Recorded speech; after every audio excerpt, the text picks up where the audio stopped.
Magandang hapon muli mga kaibigan at mga kapatid. Patuloy po tayo sa ating pagbabible study. At ito po yung ating pag-aaralan. Yung pamagat po natin ay kaligtasan, ang pagtubos sa kasalanan. So ayan. At patuloy po nating pag-aralan ang salita ng Panginoon. Ano po ang ating makikita sa ating pag-aaral. Bago natin umpisahan, tayo po ay manalangin. Patuloy kaming lumalapit, Ama, sa iyong banal na paanan. Napapasalamat sa iyong kabutihan, ipinagkaloob sa amin sa panahong ito, sa hapong ito na kami muling mag-aaral sa iyong mga salita. Pagpalain, Panginoon, ang iyong mga salita at ang mga nakikinig. Maghatid o Panginoon ng pagkakilala sa iyo at sa iyong mga salita. Inhiling ko, Panginoon, ang banal na Espiritu na kasihan ako upang ang salita mo, Panginoon, ay magkaroon ng kapangyarihan sa aking bibig. Bigyan mo ako, Panginoon, ng karunungan, kaunawaan upang sa magitan ng iyong mga salita ay may hayag ito. Pagpalain mo ni Panginoon ang mga viewers, lalo na, Panginoon, ang aking mga kababayan sa mensaheng ito. Ito po aming dalangin, hinihiling sa pangalan po ng Panginoong Hesukristo. Amen. Ayan mga kaibigan at mga kapatid, patuloy po tayo sa ating pag-aaral sa salita ng Panginoon at ang ating pong pag-aaralan ay ang pagtubos sa kasalanan at kaligtasan. So, ating pag-aralan, kapatid, no? Kung paano nagkasala ang ating unang mga magulang na si Adan at si Eva. Ating titignan sa kasaysayan ng unang nilalang ng Panginoon ng ating mga magulang, si Adan, si Eva. Ayan. Para makita natin ang panukalo ng Diyos sa pagtubos sa kasalanan. So, paano nagkasala ang una nating mga magulang na si Adan, si Eva? Yan po yung ating pinakapag-uusapan sa ating paksa ngayon. Ang ating memory verse ay matatagpuan po sa Roma 5 verse 12. Sabi po dito, kaya kung paano sa magitan ng isang tao ay pumasok ang kasalanan sa sanlibutan, at sa pamamagitan ng kasalanan ay ang kamatayan. Kaya dumating sa lahat ng tao ang kamatayan sapagkat ang lahat ay nagkasala. Okay? So dito ay pumasok ang kasalanan sa sanlibutan sa pagitan ng isang tao. Kaya ang tanong po ay paano pumasok ang kasalanan sa sanlibutan? Kaya nga po, sa pamamagitan ng ating unang magulang, si Adan, si Eva. Pero bago nagkasala, ang ating unang mga magulang, sila po ay masayang namumuhay sa halamanan ng Eden. Kumbaga, ito po yung lugar ng paraiso kung saan sila po ay namuhay na masaya. Sa halamanan ng Eden, paraiso, ang ating unang magulang. So, sa lugar na ito ay tinatawag na halaman ng paraiso kung saan ang buhay ay napakasaya, payapa, walang kaguluhan, walang sakit, walang mga pagdurusa, walang isiping alalahanin, o walang pumapasok ng mga problema. Ang lugar nito ay lugar ng kapayapaan at isang masayang tahanan. Malinis at walang dumi. Ayan po ang paraiso, na kung saan ang ating unang magulang ang siyang nangangasiwa. Sabi nga po dito sa Genesis 2 verse 15, at kinuha ng Panginoong Diyos ang lalaki at inilagay sa halamanan ng Eden upang kanyang alagaan at ingatan. Ano ang purpose? Bakit inilagay ng Panginoon ang lalaki sa halamanan ng Eden? Upang alagaan at ingatan. So, pag inalagaan, dapat nitong alagaan ang lugar na ito. Pagkatiwala sa kanila ng Panginoon. Sila yung katiwala ng Diyos sa lugar na ito. At ano ang gagawin nila? Ingatan ito. Kaya nga po, lahat ng hayop ay pinagkatiwala kay Adan at sa kanyang kanyang kanyang asawa. Okay. At sa iba, ayan, sila ay nagbigay ng mga pangalan sa lahat ng mga hayop at lahat ng mga halaman, sila ang nagbibigay ng mga pangalan. Kaya nga po, sila po ay tagapag-alaga o pinagkatiwalaan ng Panginoon na alagaan ang lugar na ito. Ayan. Kaya sila po ay masaya. Ayan. Naranasan nila ang kasiyahan na hindi natin nakakamtan ngayon. Dahil doon wala pa pong anumang bahid ng kasalanan.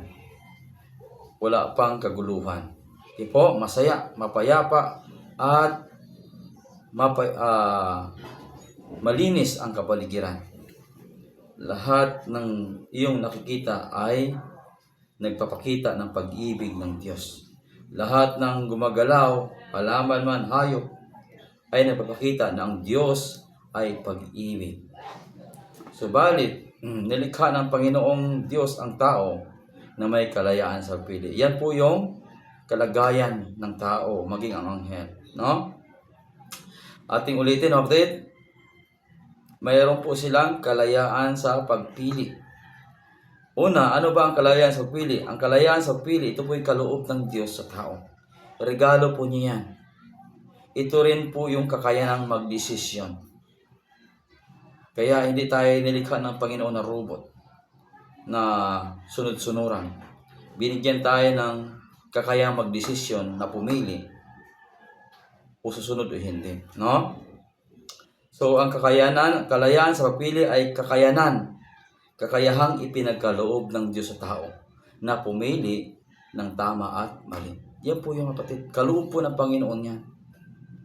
Kasi ayaw ng Diyos na susunod tayo na mayroong pamimilit. Gusto niya, susunod ang tao sa magitan ng pagpili na mayroong pagmamahal. Kaya ang kalayaan sa pagpili, ito po yung kakayahang ipinagkaloob ng Diyos na pumili sa tama at mali. So, sa halamanan ng Eden po, kapatid, ay mayroon pong dalawang uri ng punong kahoy na nagbibigay buhay, at yung isa ay punong kahoy ay pinapabawal ay patungo sa kamatayan. Punong kahoy nagbibigay ng buhay, yung punong kahoy nagbibigay ng buhay, ito'y tungo sa buhay na walang hanggan. Ang punong kahoy na ipinagbabawal ay tungo sa kamatayan.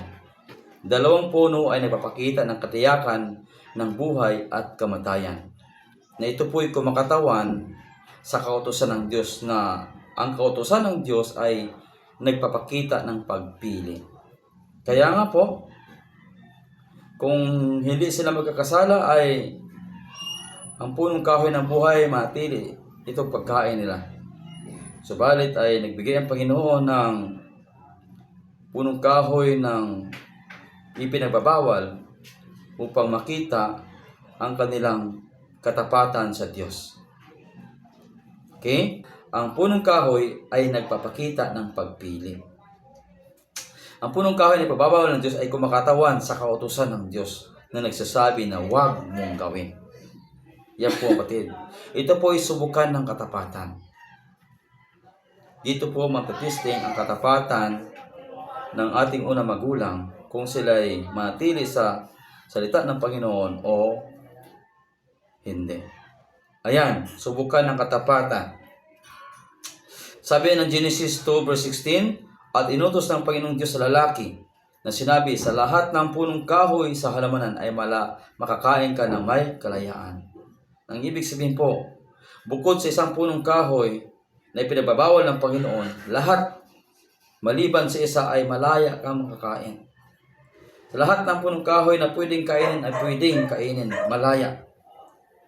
Bukod lamang sa isa, ng kumakatawan sa kautusan ng Diyos na nagpapakita ng pagpili. Ayan. Sa 17, datapwat sa bunga ng punong kahoy na pagkilala mabuti at masama ay huwag kang kakain. Huwag. Sabing huwag. Pag sinabing huwag, ipinagbabawal ng Diyos. Kaya pag sinuway mo, yung ginawa mo yung pinagbabawal ng Diyos, ay magkakasala ka. Kaya nga sabi, huwag mong kakainin. Sapagkat sa araw na ikaw'y kumain niyaon, ay tiyak na mamatay ka. Pag sinabing tiyak, tiyak ang kamatayan. Yan po ang inuutos ng Panginoon sa lalaki na dapat nilang panghawakan at bantayan. Na hindi sila mahulog dyan. Kasi manatili silang tapat. So, alam natin na hulog ang ating unang magulang sa pagkakasala. Kaya nga po, ang pagkakasala ni Eva ay makikita natin dito sa aklat ng Genesis 3 hanggang 6. Okay? Atin titignan mga kapatid, mga kaibigan, ang pagkakasala ni Eva. Pero bago natin ituloy, ay atin munang titignan ang karakter ng Diablo. Yung Diablong ahas. Ano ba ang karakter ng Diablong ahas? Ito ang pahayag ng Panginoong Kristo tungkol sa Diablo. Sa Juan 8:44, sabi ni Jesus Christ, kayo mula sa inyong amang Diablo, at ang nais ninyong gawin ay ang kagustuhan ng iyong ama. Siya ay isang mamatay tao buhat pa ng pasimula, at hindi nanindigan sa katotohanan, sapagkat walang katotohanan sa kanya. Kapag siya ay nagsasalita ng kasinungalingan, siya ay nagsasalita ayon sa kanyang likas. Yan yung karakter niya. Sapagkat siya ay isang sinungaling at ama ng kasinungalingan. Siya yung kasinungalingan, ayaw niya sa katotohanan. Kaya nga siya po ay hindi tawag nito, laging kulang ang kanyang mga doktrina. Hindi kompleto. Laging nasa sinungalingan, no? So, yan po ang karakter. Siya po yung ama ng kasinungalingan. Ngayon, paano tukso si Eva ng ahas na siyang Diablo? Ating isisahin. Okay? May nagtanong sa akin, ano ba ang ibig sabihin ng tukso? Simple mga kapatid, ang tukso po ay upang ikay ay magkasala. Ang gawain ng tukso upang ikaw ay magkasala. Ang Diyos po ay hindi manunukso. Sino ang nanunukso? Ang Diablo. At ang purpose ng tukso upang ikay ay magkasala. Yun po ang tukso. Kaya nga kapag ikay naparap sa tukso, labanan mo ito upang ikay huwag magkasala. Sabi ng Hebreo 2:18, siya nagbata sa tukso na makapagsaklulo naman sa tinutukso. Ibig sabihin, kapag tayo lumalapit sa Panginoon at napaharap tayo sa tukso, tutulungan niya tayo upang tayo huwag magkasala. Kasi ang gawain ng tukso ay upang ikaw ay magkasala. Yan po ang tukso. Ayan. Tinukso si Eva ng Diablong ahas. Anong purpose ng pagtukso? Para siya ay magkasala. Paano ito nangyari? Ang panunuksong ito. Sa Genesis 3:1, ito ating pag-aaralan. Ito yung pagpahayag tungkol kung paano nagkasala ang ating unang magulang na si Adan si Eva. At sabi dito sa verse 1, ang ahas nga ay higit na tuso kaysa alinman sa mga mailap na hayop sa parang na nilikha ng Diyos. Nilikha ng Panginoong Diyos. Ibig sabihin, tuso, magulang. Yan ang karakter ni Satanas kasi siya sinungaling, ama ng kasinungalingan. Ito yung tanong ng ahas sa babae. Una niyang tanong, sinabi niya sa babae, ito yung tanong ng ahas, tunay bang sinabi ng Diyos, huwag ninyong kakainin ang mula sa alinmang punong kahoy sa halamanan? Itong tanong na ito ay nagpapakita ng paghatid sa isipan na pagpapakita ng pagdududa o pag-alinlangan. Sabi, tunay bang sinabi ng Diyos? Ang salitang tunay bang sinabi ng Diyos, ito po yung naghatid para mag-alinlangan yung sinabihan. Tunay ba? Ang ibig sabihin, yan po yung tuso na ginawa ni Satanas. Tunay bang sinabi ng Diyos, huwag ninyong kakainin ang mula sa alinmang punong kahoy sa halamanan? Ito po ay tanong na ito po ay paghatid para mag-alinlangan o mag-doubt ang isang tao sa sinabi ng Diyos. Okay. Ano ang sagot ni Eva sa ahas? Sa verse 2, at sinabi ng babae sa ahas, makakain namin ang bunga ng punong kahoy sa halamanan. Sa verse 3, subalit sinabi ng Diyos, huwag ninyong kakainin ang bunga ng punong kahoy sa gitna ng halamanan, ni huwag din ninyo itong hipuin, baka kayo mamatay. Ang sabi ng Panginoon, tiyak na kayo mamatay. Pero ang sabi ni Eva, baka kayo mamatay. Ibig sabihin, hindi sure si Eva sa sinasabi ng Diyos. Kasi yung salitang baka, hindi siya sure na mamatay. Ang salitang baka, ito po ay nagpapakita na hindi nagda-doubt, na hindi totoo. Nagpapakita ng 99 o 80% o 90%. Hindi 100% na paniniwala. Kaya, ano ang sagot ng ahas? Subalit sinabi ng ahas sa babae, tiyak na hindi kayo mamamatay. Tingnan mo. Ang sabi ng Panginoon, tiyak na kayo mamatay. Ang sabi ng ahas, tiyak na hindi kayo mamatay. Saan mamili si Eva? Ang salita ni Eva ay, baka kayo mamatay. Kaya dito pala mabatid ay nag-doubt na si Eva sa sinabi ng Diyos na tiyak kayo mamatay. At lalo pang binigyan diin ni Satanas yung kanyang sinabi niya, tiyak na hindi kayo mamatay. Na ibig sabihin po, gusto patunayan ni Satanas na pabulaanan yung sinabi ng Diyos sa kanya. Yan po ang gawain ni Satanas. Na ang tao ay magduda sa salita ng Panginoon at hindi maniwala at sundin ang kagustuhan ni Satanas. Kasi si Satanas ay, karakter niya ay ama ng kasinungalingan. Siya po'y sinungaling. At dinagdag pa niya, dinagdag pa ng ahas sa babae para makumbinsi na si Eva. Sabi niya ng ahas sa 5, sapagkat nalaman ng Diyos na kapag kayo'y kumain niya noon, ay bubuksan ang iyong mga mata at kayo maging kagaya ng Diyos na kilala ng mabuti at masama. Tingnan mo, nagkaroon tuloy ng higit na paghikayat kay Eva na matukso. Kasi sino ba bang hindi magkaisip na maging kagaya ng Diyos? Ang Diyos ay manlilikha, makapangyarihan, kayang gawin ang lahat ng bagay. At mabuksan ang iyong mata, makikita ninyo ang mabuti at masama. Kaya nakumbinsi si Eva ng ahas. Anong ginawa ni Eva? Okay? Anong ginawa ni Eva? Sabi sa 6, kaya't nang makita ng babae ang bunga ng punong kahoy ay mabuting kanin, nakakalugod sa mata na dapat nasain, upang maging matalino, maging kagaya ng Diyos. Na makita niya, ano ang katangian ng punong kahoy, ng bunga ng punong kahoy? Mabuting kanin, nakakalugod sa mata, dapat nasain, upang maging matalino, para maging kaya ng Diyos. Kaya anong ginawa niya? Siya ay pumitas, kasi nga, nahila na siya. Kaya ginawa niya yung kanyang nais niyang maging matalino. Siya ay pumitas ng bunga nito at kinain. At binigyan din naman niya ang kanyang asawa na kasama niya at siya ay kumain. Kaya dito po nagkasala si Eva. Okay? Nahulog si Eva sa pagsuway sa kautusan ng Diyos. Kasi po, kanya pong sinunod yung kasalanan na nakapagnanasa. Ayan.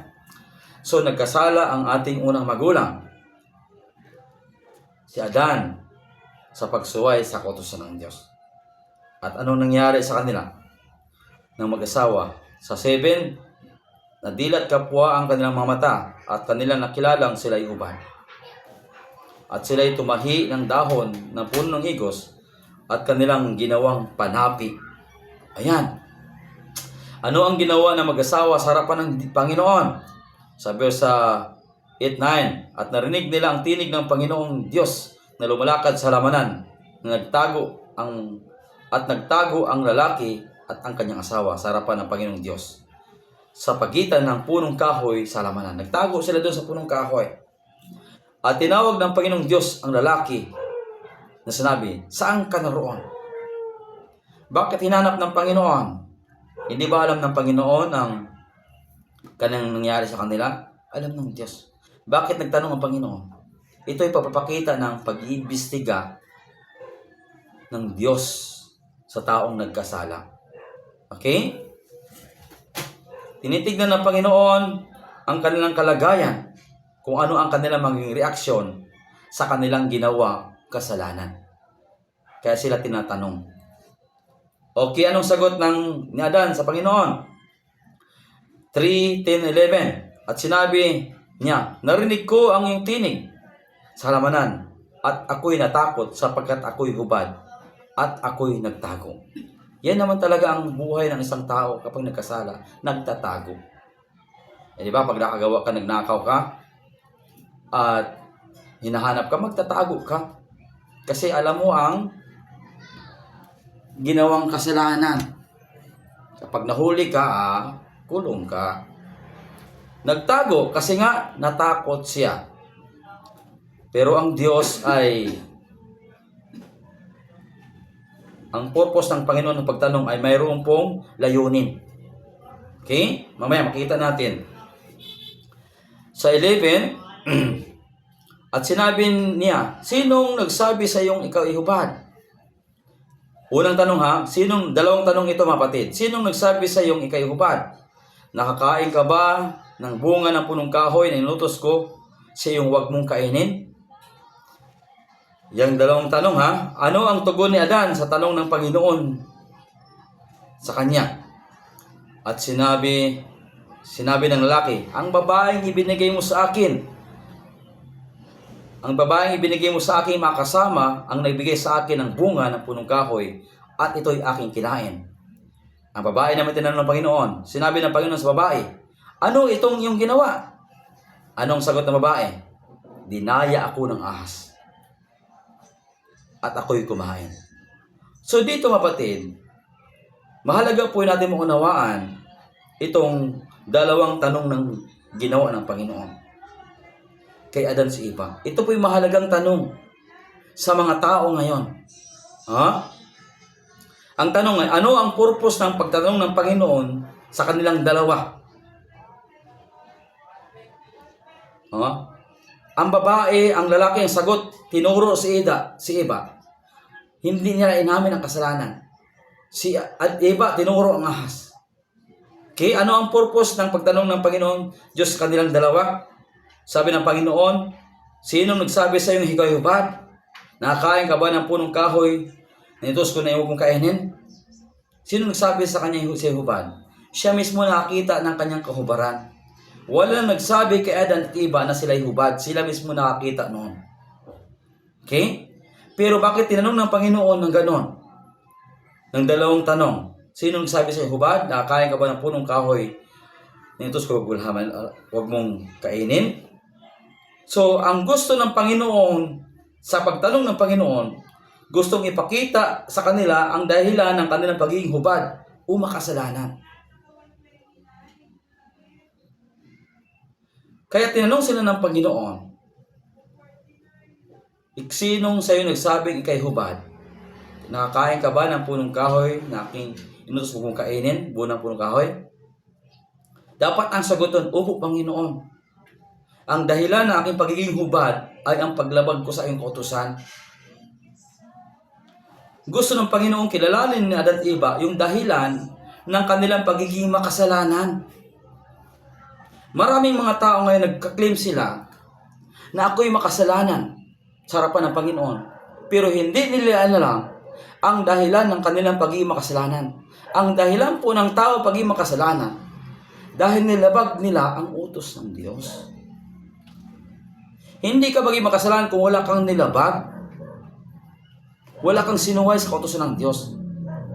Kaya nga po, ang tanong ng Panginoon, nakakain ka ba ng bunga ng punong kahoy na aking inutos niyo? Huwag mong kainin. Huwag. Ang sagot naman, opo, Panginoon. Yan po ang dahilan kung bakit ako naging hubad o maging makasalanan. Kaya lang po ang tao, kapag nakagawa ng kasalanan, ayaw umamin. Ang gusto ng Panginoon, aminin mo kung paano ka naging hubad. Kung paano ka naging makasalanan.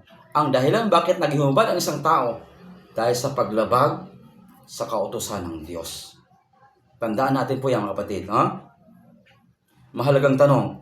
Gusto ng Panginoon na kilalanin nila ang kanilang pagsuway o pagkakasala at aminin ito at pagsisihan. Ang dahilan ng pagiging hubad nila, yung bawal na, ipinababawal ng Panginoon na kanilang sinuway. Ayan. Kaya nga, ang pangako ng Panginoon sa 1 Juan 1:9, kung ipahayag natin ang ating kasalanan, ay tapat at banal siya na tayo patawarin sa ating mga kasalanan, tayo linisin sa ating lahat ng kalikuan. Maari, pwede silang patawarin agad doon kung inamin nila ang kanilang kasalanan. Kaya lang po, yun po ang likas ng tao. Yun yung po yung ugali ng tao kapag nagkakasala, nagtatago, at ayaw umamin sa kasalanan. Ayan, mga batid. Kaya marami kayong nagsasabi, ako'y hubad, ako'y makasalanan. Hindi mo inalam ang dahilan ng pagiging hubad mo o pagiging makasalanan. Alamin mo, dahil ang pagiging hubad ay ang paglabag sa kautusan ng Diyos. Ayan. So, anong ginawa ng Panginoon na solusyon sa kanila? Sa Genesis 3 verse 21, at ginawa ng Panginoong Diyos si Adan at ang kanyang asawa na mga kausutang balat at sila'y dinamitan. Pinatay ang isang kordero na alaga ni Adan, at yun po yung balat doon, yung damit ng balat ng tupa, yun po yung kanilang ginawang kasuotan. Na kumakatawan po yon sa kordero ng ating Panginoong Kristo, na si Kristo na ating Panginoong Kristo. Na yung tupa, yun po yung mapakita ng pagsasagawa na ng Panginoon ng kanyang plan of redemption. Plano ng kaligtasan, plano ng pagtubos. So ayan. Kaya po, ang tupa o kordero na pinatay ay kumakatawan sa ating Panginoon Kristo na Mesaya na darating. Ayan. At yung kamatayan ni Kristo sa Kalbaryo ng krus. At yung matuwid na gawa ng Panginoon Kristo, yun po yung katwiran na ibibigay sa taong makasalanan. Okay? So, natanggal ang kanilang damit, yung kaluhatian at katwiran ng Diyos na kanilang sinusuot. Ibabalik ito sa panahon na kung saan darating ang tagapagligtas. So, nagkasala si Adan at si Eva sa pagsuway sa inuutos ng Diyos. Ginawa ni Adan, ni Eva ang pinakamalaking pagkakamali. Maari sana sila mabuhay sa buhay na walang hanggan kung sila ay hindi nahulog sa tukso. Maari na sana parusahan ng Panginoon ang mga anghel at si Satanas. Dahil mayroon na pong mag-iimbestiga kung bakit nagkasala si Lucifer sa Diyos. Hatulan na sana ni Adan, imbestigahan sana ang dahilan ng pagkakasala ni Lucifer. So, subalit, ginawa ni Adan, ni Eva, ang pinakamalaking pagkakamali. Nahulog sa pagkakasala, inangkin ni Satanas ang sanlibutan na siya na po ang prinsipe. At ang lahat ng tao ay inalipin niya sa pagsuway sa kautusan ng Panginoon. Kaya ang lahat ng tao, wala pa si Kristo, nasa ilalim ng kautusan. Hudyo ka man, Hintil ka man, dahil alipin ang kasalanan. Okay?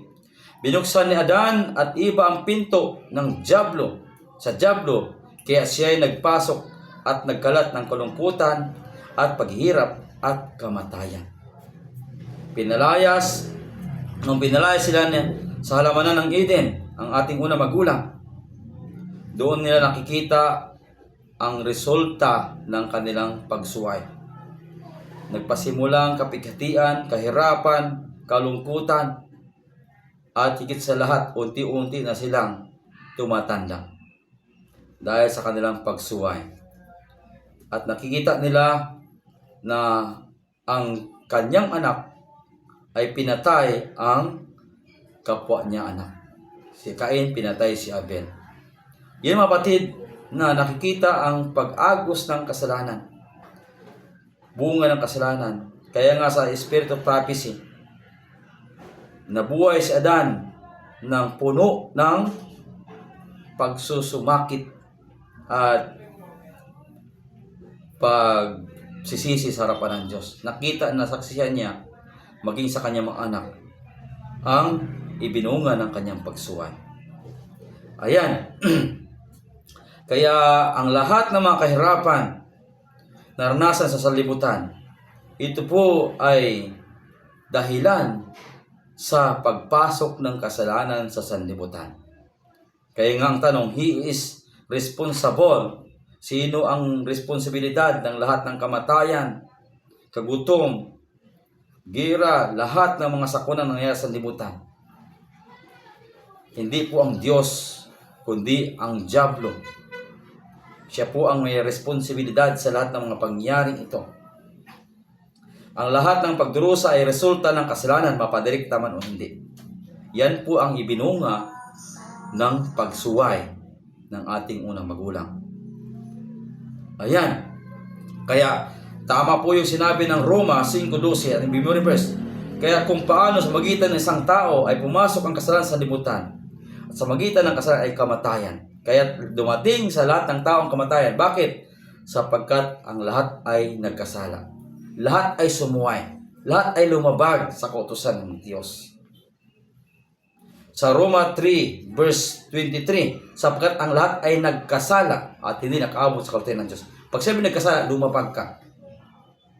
Ang salitang nagkasala ay mayroong kang nilabag. At ang paglabag na ito ay lahat ay sumuway sa utos ng Diyos. Ngayon, ano ang solusyon sa kasalanan? Ito ang solusyon sa kasalanan. Sa plano ng kaligtasan, dumating ang ating Panginoon Kristo para tubusin ang taong makasalanan dahil sa paglabag sa kautusan ng Diyos. Sa Roma 6:23, sapagkat ang kabayaran ng kasalanan ay kamatayan. Datapat ang kaloob ng Diyos na walang bayad ay buhay na walang hanggan kay Kristo Jesus na Panginoon natin. Ang kabayaran ng kasalanan ay kamatayan. Subalit, ang ating Panginoon Kristo, siya po yung namatay para tayo hindi na mamatay. Siya yung kordero na namatay para sa ating kasalanan. Okay? Sabi nga ng 1 Juan 2, chapter 2, verse 2, siya ang kabayaran para sa ating mga kasalanan. Ito yung sabi ni Juan sa iglesia. At hindi lamang para sa atin, kundi para din sa kasalanan ng buong sanlibutan. Yung wala pa sa iglesia. Okay? Kaya nga po, ang ating Panginoon Kristo, siya po yung nagbayad sa ating mga kasalanan. Yung ating mga pagsuway. Siya po yung umako. Kasi ang kabayaran ng kasalanan ay kamatayan. Siya nagdurusa para sa ating kasalanan kung saan wala siyang bahagi, wala siyang kasalanan. Siya yung korderong walang kapintasan. Kaya sabi nito sa John 3:16, ganun kamahal ng Diyos ang tao na nahulog sa pagsuway sa kautusan ng Diyos. Sapagkat gayon na lamang ang pag-ibig ng Diyos sa libutan na ibinigay niya ang kanyang bugtong na anak upang sino man sa kanyang sumampalataya huwag mapahamak, kundi magkaroon ng buhay na walang hanggan. Yung buhay na walang hanggan na matili sana kay Adan at Eva kung hindi sila nahulog sa pagkakasala na tukso ay naibalik na sa ating panahon ngayon. Ang kondisyon po, sino man sa kaya sumampalataya ay hindi mapahamak, kundi magkaroon ng buhay na walang hanggan. Ang kapahamakan po niya kapatid ay dagat-dagatang apoy. Ito po ay ikalawang kamatayan. Kaya ang binayaran ni Kristo sa atin, yung ikalawang kamatayan. Kasi ang sanlibutan ito, nasa ilalim ng sumpa. At ang sumpa ay ikalawang kamatayan, dagat-dagatang apoy. Ayan. Hatol, nasa ilalim ng hatol ng Diyos. Anong pangako ng Panginoon sa kanya na kanyang gagawin sa mga taong nagsisisi at nagpahig sa kasalanan? Kaya nga doon sa John 3:16, sino man sa kanya sumampalataya, individual po ang pampataya, mapatid. Kung tayo naniniwala na si Kristo namatay para sa ating kasalanan, sa ating mga pagsuway, at inamin na tayo makasalanan, tanggapin natin ang ating Panginoon Kristo bilang ating personal tagapagligtas. Manampatay sa Kanya at yung dugo niya na buhos sa kalbaryo ng cross ay maglinis sa ating mga kasalanan. At ito ang pangako ng Panginoon na Kanyang gagawin sa mga taong nagsisisi at nagpahig ng kanyang kasalanan.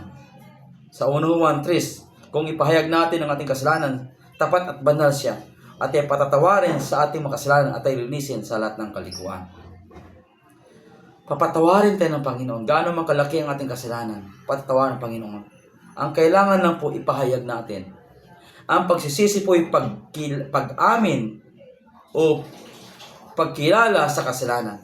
Ang pagpahayag ito ay pag-amin sa kasalanan na iyong ginawa. Saan ka gumawa ng kasalanan? Saan mo nilabag ang kautusan ng Diyos? Ayan. Nasa 10 utos po yan, kapatid. Kaya nga sabi ng Proverbs 28 verse 13, siyang nagtatakip ng kanyang pagsalangsang ay hindi ginahawa, ngunit ang nagpapahayag at nag-iwan ng mga iyon ay magtatamo ng kawan. Ang ibig sabihin, kapatid, kung tayo po ay magsisisi, ipapahayag po natin ang ating kasalanan. Amin ito sa harapan ng Panginoon. At kung ipapahayag natin ang ating kasalanan, inamin natin ito, kailangan natin iwan. Ang ibig sabihin ng pag-iwan, huwag na natin gawin uli. Susunod na tayo sa kalooban ng Panginoon. Susundin na natin ang kanyang kautusan. Huwag nating labagin. Ayan mga kapatid. So, kasi po, ang ating Panginoon Kristo, siya po yung kordero ng Diyos. Halimbawa po, sa bansang Israel noon, kapag nagkakasala doon sa sanctuary, kapag nagkakasala ang isang tao, lumabag sa kautusan ng Diyos, magdadala po sila ng tupa. At yung tupa, dadalhin doon sa sanctuaryo. At yung kasalanan ng tao nagkakasala, ay kumpisan niya doon sa tupa. At tatanggapin ng tupa yung kasalanan ng kanyang kumpisal. Hindi na mamatay yung tao, kundi yung tupa na tumanggap ng kasalanan, inako niya, siya yung mamatay. At yung tupa, yun yung magbabayad ng kasalanan ng nagawa ng tao. Ganon din sa ating panahon. Hindi mo na kailangan bumili ng tupa para sa iyong kasalanang nagawa. Si Kristo na po ang ating tupa. Ang kailangan na po natin, ipahayag natin sa ating Panginoon Kristo ang ating kasalanang ginawa, pagsisihan ito, at ang kanyang dugo na buhos sa kalbaryo ng cross ay magpatawad sa ating kasalanan. Okay?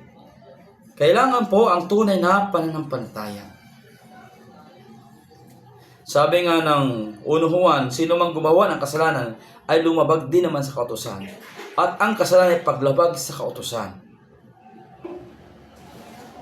At ang kasalanan, ang dugo po ang maglilinis diyan. At ang dugo ni Kristo. Sabi ng Hebreo 9 verse 22, at ayon sa kautusan ay halos masasabing kung lahat ng mga bagay ay nilinis ng dugo. At maliban sa pagbuhos ng dugo ay walang kapatawaran. Kung hindi nabuhos ang dugo ng ating Panginoon Kristo sa Kalbaryo ng cross, ikaw ay manatili pa rin sa iyong pagiging makasalanan.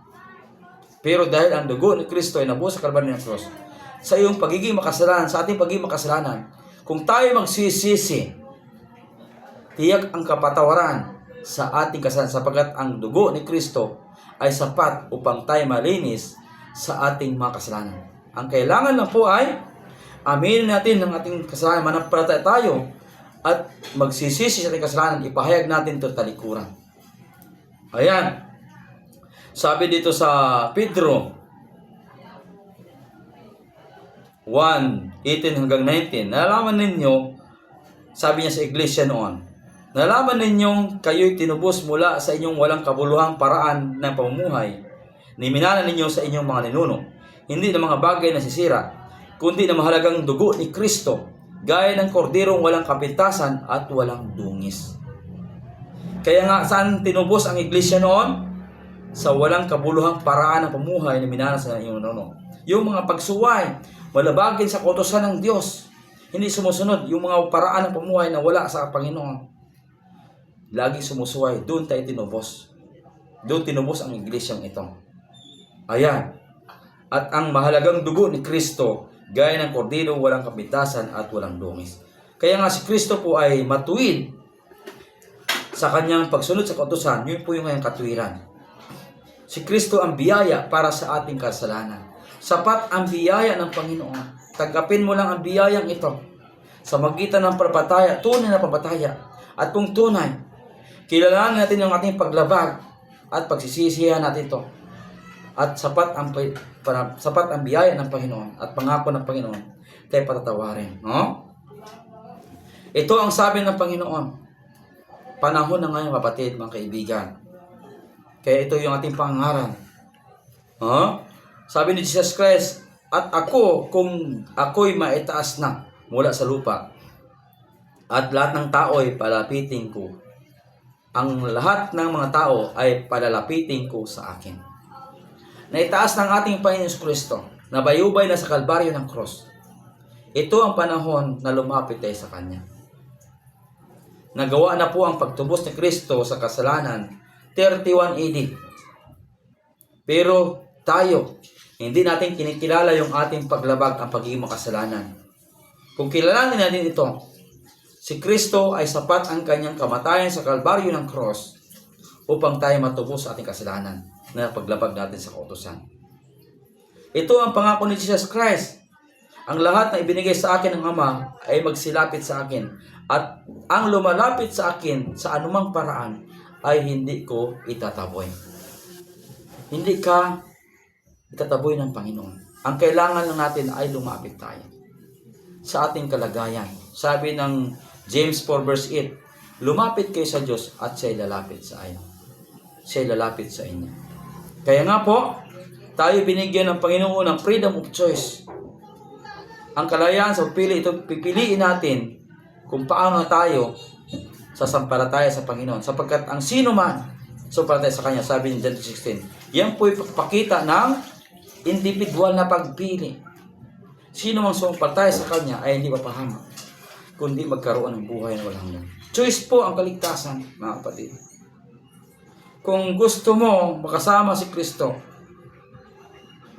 pagsisihan, kilalanin ang kanyang ginawang sakripisyo sa Kalbaryo ng cross. Ang lumalapit sa akin sa anumang paraan na hindi ko itataboy. Mayroon pong 5 bagay na dapat nating gawin. Sa ating kalagayan ngayon, tayo man ay naniniwalang makasalanan. Unang bagay, aminin mo na ikaw ay nagkasala at naging makasalanan. Hindi ka naging makasalanan kung wala kang nilabag. Ang dahilan pag naging makasalanan ka o hubad, dahil nilabag mo ang utos ng Diyos.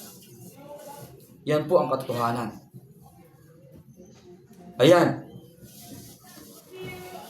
Aminin mo na ikaw ay nagkasala sa kautusan ng Diyos at naging makasalanan. Maniwala ka na si Kristo, pangalawa, maniwala ka na si Jesus ay namatay para sa iyo upang matubos ka sa iyong mga kasalanan. Ayan kapatid. Pangatlo, lumapit ka kay Jesus sa kalagayan mo ngayon. Malapit na ang pagdating ng Panginoon. Isa-isay mo ang iyong kasalanan sa Kanya. At sabi niya, kung ipahayag mo ang iyong kasalanan, siya ay tapat at banal. At tayo patawarin sa ating kasalanan at tayo linisin sa lahat ng kalikuan. Kung ipahayag natin ang kasalanan, ito po ay papakita ng pagkilala sa iyong pag-amin sa iyong ginawang kasalanan. Siya ay natakip ng kanyang pagsalangsang hindi sa kanan, ngunit ang napapahayag, nag-iwan ng mga iyon, magtatamo ng awa. Kung gusto mong sundin ang Panginoon. Panglima, papasukin mo siya sa iyong puso at tumanggap ka ng kapangyarihan. Sabi ni Jesus Christ, narito ako'y nakatayo sa pintuan, tumutuktok.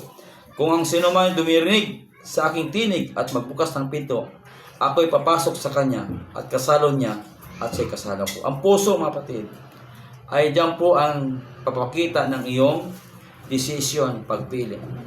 Tanggapin mo ang Panginoong Kristo. Manampalataya ka sa Kanya. At yung kamatayan niya sa Kalbaryo ng cross ay sapat. Yun yung biyaya na nagliligtas sa ating mga kasalanan. Ano ang layunin ng pagtubos ni Kristo sa atin? Sa Colossus 1:13 verse 13 hanggang 14. Iniligtas na tayo sa kapangyarihan ng kadiliman at inilipat niya tayo sa kaharian ng kanyang minamahal na anak. Na sa kanya ay mayroon tayong katubusan na siyang kapatawaran ng ating mga kasalanan. Kaya nga po, iniligtas sa kapangyarihan ng kadiliman. Ano po yung kapangyarihan ng kadiliman? Ito po yung kapangyarihan ng Satanas na gumagawa sa tao ngayon. Gumagawa sa mga anak ng pagsuway. Sa Efeso 2:2. Ang tao, gusto ng Satanas, ayaw sumunod sa Panginoon. Patuloy na sumuway sa Diyos. At ang gumagawa dyan si Satanas, yan po yung kapangyarihan ng kadiliman. Kaya nga, namatay si Kristo para tayo tubusin at mailipat tayo sa kanyang kaharian. Kaharian ng anak ng Diyos. Siya yung nagtubos sa ating mga kasalanan. Ayan.